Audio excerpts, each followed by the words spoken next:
Guys, magbiyahe tayo, pilitin natin kahit masama ang panahon kasi naubusan na tayo guys eh.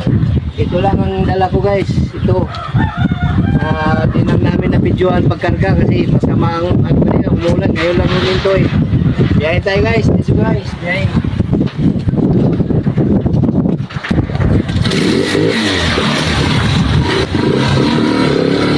Let's go, biyahe na lang.